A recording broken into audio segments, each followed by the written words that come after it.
thanks for having us here to play Save Birmingham. I appreciate you making time for us. We saw you guys last year. We didn't get a chance to talk, but I did play the tech demo that you had, and a lot has changed since then. So can you walk me through some of the changes you've made? Some of the improvements were definitely made in the animation department, where things are a lot smoother, more polished, as well as we added more parkour type animations where you can vault over slightly higher, I wouldn't say surfaces, but like fences and things like that. We added the axe as a new weapon. Food now spoils, goes bad over time. And with that, we added cooking. Right now, just the pottage, where you would add water, add ingredients, and have them cook.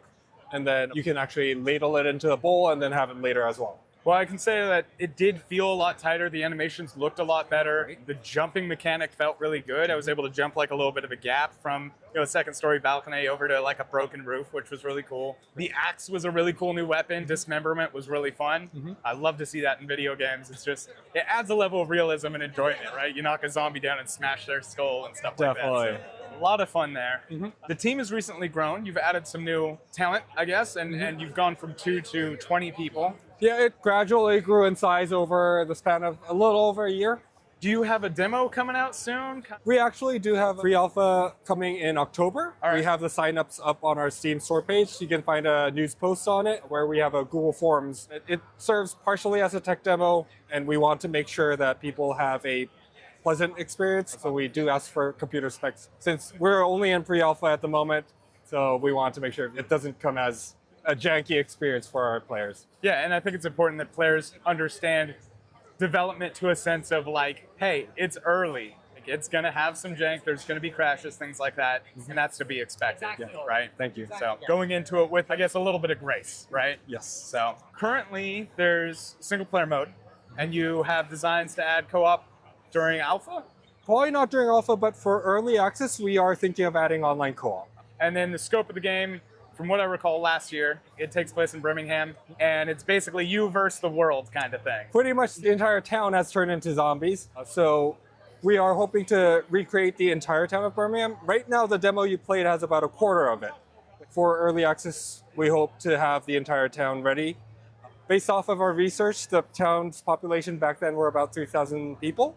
There's currently a compass in the game, but you guys are talking about adding a map? Yes, we are thinking of a map or something that can present to the players of where the lays of the town, practically speaking, because the character is a denizen of the town. He or she should know where things are already. We're just trying to find a way to present that to the players. That may be a map, maybe a slightly different way of doing it, but we're looking into how to some way to help the player navigate the city, because obviously walking around a life-size Birmingham in the medieval ages could get a little confusing. Most definitely. Right. What other mechanics are you guys planning on bringing to the game in terms of like building and crafting and things of those nature? We are still in pre-alpha. It's a little early to say things are set in stone, but things we're definitely considering are in terms of, I wouldn't call it base building, but in terms of like decking out your place, you can find a spot that you like, and we're thinking of allowing crafting of like furnitures. You can create a fireplace and a bed and barricade the doors, create locks, create fences to kind of safeguard your little home.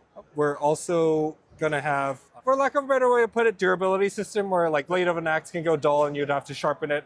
If it comes loose off the shaft, you have to repair it, things like that. We're also planning to add various life skills like hygiene, and which means you would have to clean your clothes, which leads into laundry being a life skill that you can level up and improve upon.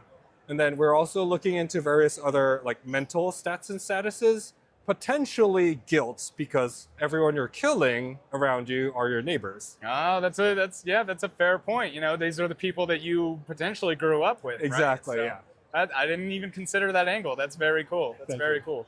So last question I have for you, man, is how has the feedback been? Have people been enjoying what you guys have to show? Like, has there been a lot of good feedback from the show so far? Definitely. First off, we get a lot of interest, which is greatly encouraging for the team, and we're greatly appreciative. And we have been hearing a fair bit of feedback from players of all genres, but especially like survival, zombie games, and then of course like players who like the Middle Ages. So it's been tremendously helpful to hear those feedback, and the team is taking in as much as they can and trying to incorporate them into the development process of what they're working on right now and what they will work on in the future as well. Okay, well, thank you for having us. We enjoyed the game, and we're looking forward to seeing more in the future.